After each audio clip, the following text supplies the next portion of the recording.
How we doing, everyone? My name is John Grayson. I am the defensive coordinator for the Morton Mustangs.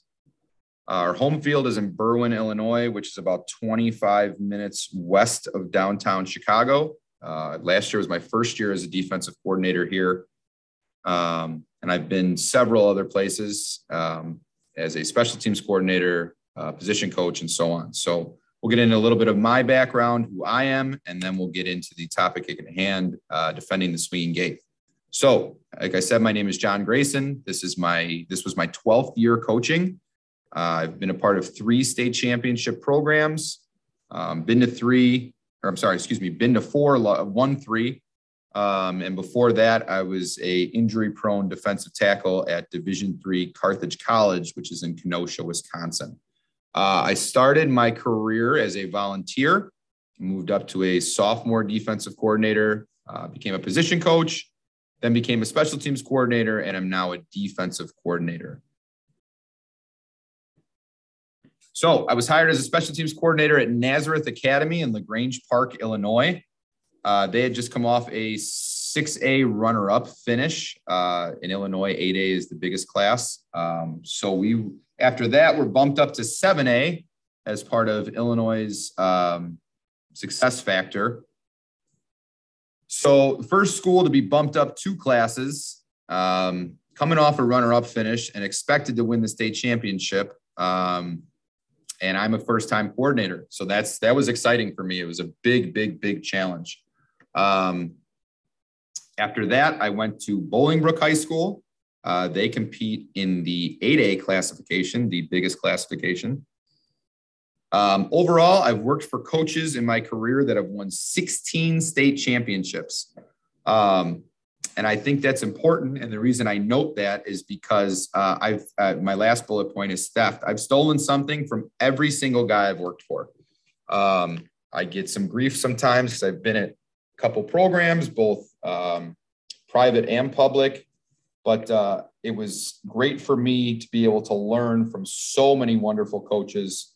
And I just, don't be afraid to try and hear different perspectives on how to win football games. So when I was at Nazareth, there was a guy by the name of Coach Andy Miller. He was the special teams coordinator before I got there. His business was booming. He took a year off, and I took over for him. Coach Miller was incredible in helping me with everything. As I said, I was a first-time coordinator. He kind of showed me around. Was a great guy to just shoot a quick text. Hey, kickoff, this, that, the other. What am I doing here? What do you think about this? I want to add this. And he was a great mentor for me and showed me the special teams world. I worked for a guy. Our head coach was a guy by the name of Tim Rackey. Coach Rackey is responsible for 6 of those 16 state titles. He just won his 200th game as a head coach. He is an outstanding guy to work for. Coach Rackey really gave me freedom to explore special teams. He was not a micromanager. He would come to me, hey, we got too much leakage on extra point field goal. I'd come back to him on Sunday with a couple of ideas to get it fixed. If he liked an idea, he'd look at me and say, hey, can you coach it? I'd say yes. And we'd go on from there. If he didn't like an idea, he'd very honestly tell me, nope, don't like that. Keep looking. But what I loved about Coach Rackey is he let me explore special teams and really make it my own. I took, Coach Miller's nuts and bolts and really kind of tried to make it as much my own as possible while using their wonderful structure that they had created at Nazareth Academy. While I was there, I worked for a guy named Jeff Tumpain. He was the defensive coordinator. I was his assistant defensive backs coach while I was coordinating the special teams. Coach Tumpain and I worked together on making sure that the special teams fit his overall defensive philosophy. So I wanted, our field goal block, our kickoff, our more defensive punt return, our more defensive-minded special teams to work with him. He's still a guy that I'm in contact with, bounce ideas off of him. He's like a mad scientist, great guy to collaborate with. And then when I got hired at Bolingbrook High School, I worked for a guy by the name of John Ivelo. Coach Ivelo is a very modest man, but I will brag about him. He played in the NFL. He has coached 70 plus kids to the Power 5 level. That is a ridiculous number to me, and that number is still growing. But what Coach Ivelo did for me was he was really a devil's advocate kind of guy. I had come from Nazareth Academy. We had won a 7A state championship. We were the number one team in the Chicago Sun-Times. And he really, would kind of nitpick at some of our stuff in the best way and really challenge me as a coach and say, okay, that worked at Nazareth, but is that going to work here at Bolingbrook? So I sometimes it was a little difficult, but he really made me into a better coach by questioning and challenging me and pushing me. So that is enough about me and where I've been. I hope you're still listening. And we are going to get into the swinging gate. So I'm going to come at it from an offensive and defensive perspective. Offensively, more teams should run the swinging gate. Very plain and simple. I don't know why more teams don't do it. Your defense that you're playing that week has got to spend time preparing for your swinging gate. It is a silly little thing that can really benefit you as an offense and as a special teams unit. While that defense is lining up swinging gate, they're spending less time working on your RPO package or your mesh play. They have to prepare for it or you're going to get them every time on it. And if they're not prepared for it, it's a very easy way to get a quick 2-point conversion. Defensively, your field goal block team, you've got to work on it every day. If you're playing a team that is a swinging gate team, you got to work on it every day. You've got to get your guys lined up because what the offense or the special teams is looking for is for you to panic and not get lined up right. They're going to have an extra guy at the point of attack, and they're going to get that quick 2 points. So as long as you don't panic, get lined up because you did work on it every day, you are going to be able to defend it. Now, when I say defend it, you've got to defend the alleys. And I'm going to get into that in a little while. But defending the alleys is very important when stopping the swinging gate. And then the last thing is don't forget about it. When I was at Nazareth, we played a school out of St. Louis, Missouri, Luther North High School, a guy by the name of Coach Carl Reed. Coach is a nationally recognized coach. That team had a gazillion, it felt like Division I players. So not only was it my first game as a special teams coordinator, we were playing one of the top teams in the St. Louis area, coached by a guy, again, who is a nationally recognized coach. So we played it, we ran it, we defended it week 1. But my point here is don't forget about it. Go over it for 2 segments in week 2, in week 4, in week 5, 6, 7, because inevitably we could have defended it week 1, and then week 7, a team could have ran it against us, and we haven't gone over it since week 1. Our kids are running around like chickens with their heads cut off when all we had to do was just make sure that we got it rehearsed and practiced in practice for, again, 1 segment a week. Just make sure your kids are remembering it and you're not forgetting about it. So I'm going to show you how the offense is going to line up. We're going to go over it offensively, and then I'm going to show you how to defend it defensively. This is your traditional swinging gate. Your center, your snapper, your holder, your kicker are all going to be where they're supposed to be. That wing is going to reduce down. And then this is where the funny business starts. Everyone else is going to split out. They're all going to be on the line of scrimmage, and it's going to look a lot like I have on the screen.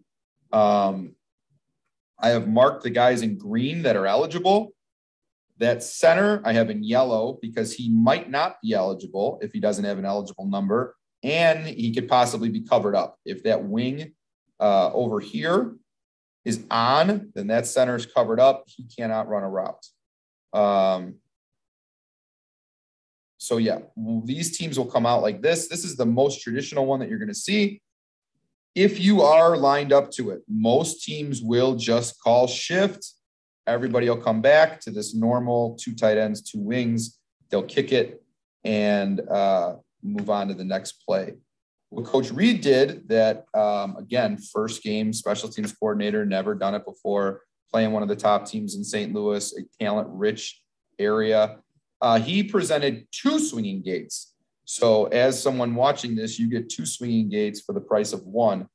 Thank you so much for that, Coach Reed. But as I said, this center is now covered up. He cannot run a route. This, for me, is easier to defend than this. But again, it's just another way to look at swinging gate and another thing that you have to get prepared for. So I'm going to go over some swinging gate plays that the offense can run. This is certainly not all of them. This is some of them. But just to show you what kind of things the offense is trying to do, the special teams unit is trying to do to get that 2-point conversion.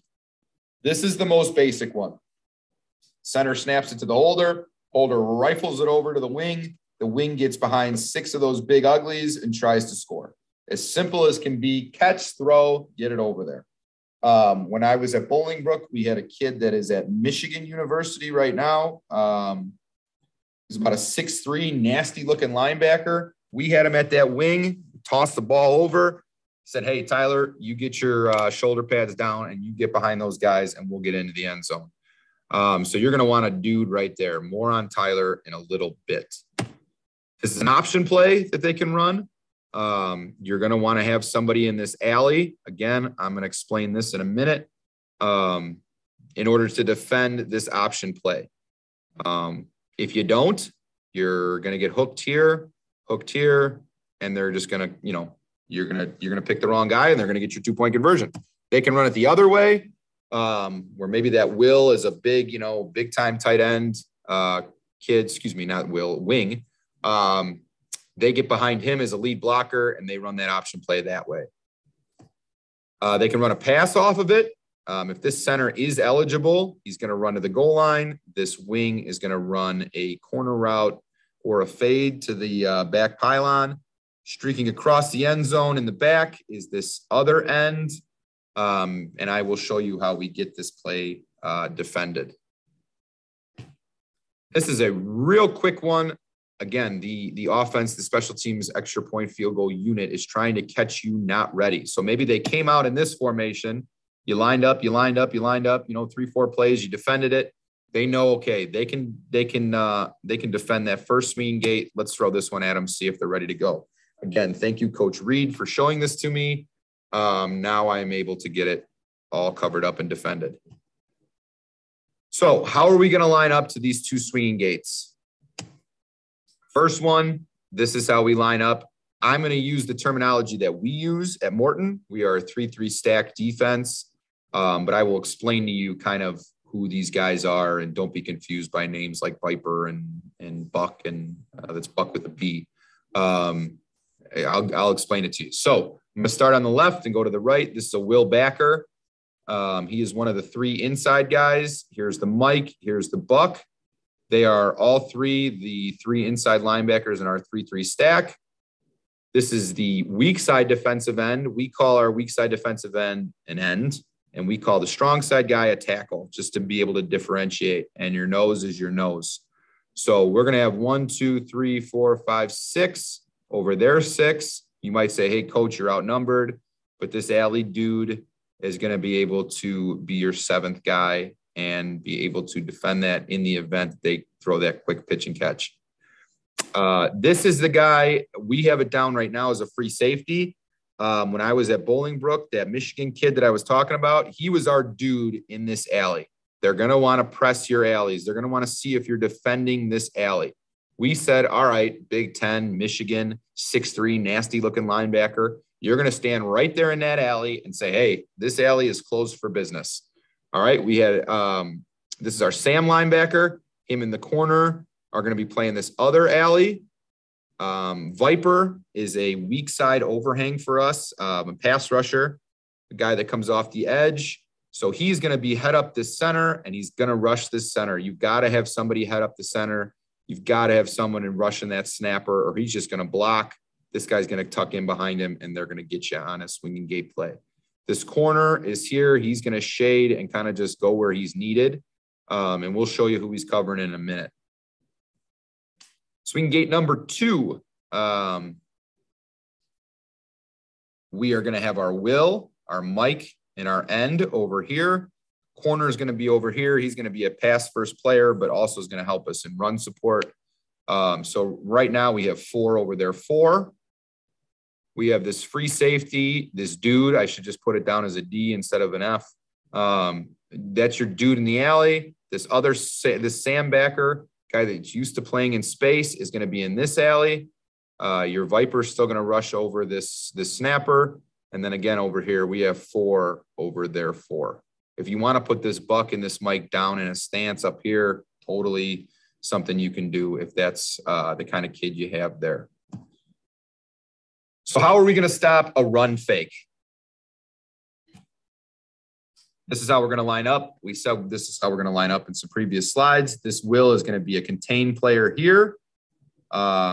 This End and this Nose are going to bull rush these 2 guards. All right. Their job is to put their helmet in this guy's chin strap and drive him that way.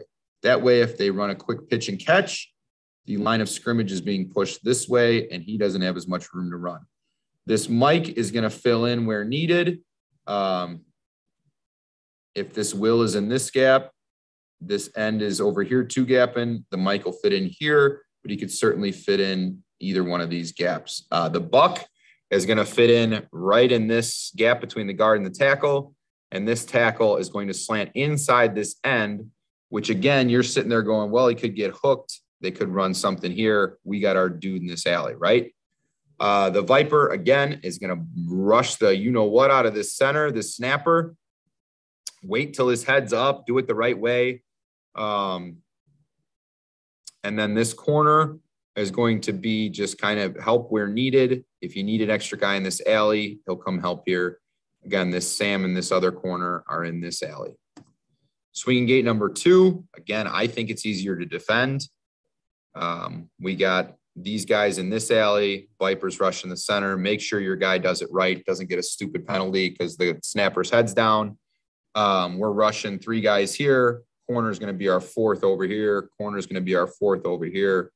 And that's how we're going to defend that version of the swinging gate. Next, how are we going to stop the pass? We are not traditionally a man-to-man team, but in the swinging gate, I have found that it is the best to run man-to-man coverage, cat coverage. I got this guy, you got this guy. All right. My defensive coordinator in college used to have a little bit more of a colorful way of saying it, but if he runs to the concession stand and orders a sandwich, you're behind him grabbing the napkins. All right. Wherever that guy goes, that's your guy. So this Mike is going to cover up this tight end. This Buck is going to have this wing. Now, for the sake of this drawing and for these X's and O's, this free safety, this dude in this alley is just going to have whoever's coming this way. I put it as the holder, but the holder might be catching the snap, might be trying to throw a pass, and the kicker might come to this alley. So you have player to your alley. Same with the Sam over here. I have the kicker down as who he's covering, but if it's the holder, if it's a wing, you have player to your alley. This corner is going to cover up this wing. Man-to-man, again, go over it, practice it. It's only, hopefully not that many plays that they're running the swinging gate because you're holding them out of the end zone. Swinging gate number 2, this Will is going to cover up this end. Corner is going to have this wing back. Free safety dude is going to have back to him. Sam, same deal. One of these guys has got to catch the snap. One of these guys has got to run the play. So odds are both of them aren't going to be running routes. This corner is going to have this wing, and this Buck linebacker is going to have this tight end. So everybody's got somebody. The center is no longer eligible because he is covered up. So you've lined up, you've shown the swinging gate guys that you know how to line up against it. Now we've got to block the extra point. I'm going to show you 3 that I stole and that I love. to now block the kick and get your guys off the field. So this is an outside block. First thing I have to say, so we're going to go at the foot of the kicker. So the rush is going to come from this side. These guys are rushing, but we call it a mud rush. These guys are not rushing 1,000%. I was at a game about probably 8 years ago where both sides rushed like their hair was on fire. Two guys collided, and one of them tore an ACL the week before the state championship game. This is a semifinal game. So one of this group of guys has got to know that they are mud rushing. It's a contained rush. You're not rushing like your hair is on fire. We want to rush to the side of the kicker. So this Buck and this Mike are trying to put this end in conflict. We're hoping we get a down block here, and this corner is too fast for this wing to get to him, and that we can get this block on the kicker's dominant foot. In this case, it would be the right foot. When I was at Montini Catholic, another incredible program in the state of Illinois where I learned a ton, we had a kid here. He's a safety at Navy now. Mitch West is his name. He played corner for us. I don't think he made it to 10 extra point field goal blocks, but he had an unbelievable knack for getting off this edge and blocking those kicks. I know it was at least 5. So this is an outside block. This is my favorite block. This is an inside block. The shortest point between two places is a straight line, right? So this tackle and this nose are going to bull rush. This Mike and this Will are going to sneak behind wherever there's space. All right. It does not have to be a Mike and a Will. When I was at Nazareth, we had a couple dudes that were Division I type kids. We put them right behind that tackle and that nose. If you want, you can cuddle them right up behind. And that's where this block became successful for us. We were coming right at your kicker. The last block is an overload block. Now, these guys aren't rushing at all because we don't want a collision here. In this case, I believe we were coming from this side and not the side of the kicker's foot because this guy wasn't a tremendous blocker. I left these guys' names up just to kind of show you who these 3 dudes were. It does not have to be a buck linebacker. It does not have to be an outside linebacker. It does not have to be a corner. It's your 3 best players. This guy, Mike, Division I kid. Diamond, Division I kid. Jalan, Division I kid. Speed demon, track guy. One of the most gifted athletes I've ever seen. One of the best pure football players I've ever been around. He was our punter. He was a receiver. He was a safety. He was an outside linebacker. I think he had a headset on during one game. But these were our 3 dudes that we wanted to come off the edge and just blow this up. So this is an overload block that I stole from Coach Miller, Coach Racky at Nazareth. So that is it for me. My name, of course, is John Grayson. I'm the defensive coordinator for the Morton Mustangs. That's my cell phone number. Shoot me a text if you have any questions. Let me know who you are, and I'd be happy to answer. If you want this presentation, email me at jgrayson@jsmorton.org, or you can contact me on Twitter at @jrgrayson. I'd like to thank Coach Kirby for allowing me to do this. This is a really cool thing, kind of to be able to talk on a little bit of a niche special teams thing that you need to get covered up. I'd like to thank Coach Organ, our head coach here at Morton, Coach O'Donnell, our offensive coordinator here at Morton, guys that have really helped me to become who I am as a defensive coordinator. And then again, all the other guys I've worked for so many of them. Coach Andriano, Coach Bukowski, Coach Cordell, Coach Kennedy, Coach Racky, Coach Miller, Coach Tumpain, Coach Coy, Coach Ivelo, and then Coach Organ. These are all guys that were instrumental in my development as a coach, and I cannot thank them enough. So if you need to reach out to me for any reason at all, please feel free to. and I will get back to you. Thank you guys so much for listening, and I hope you guys got something out of this.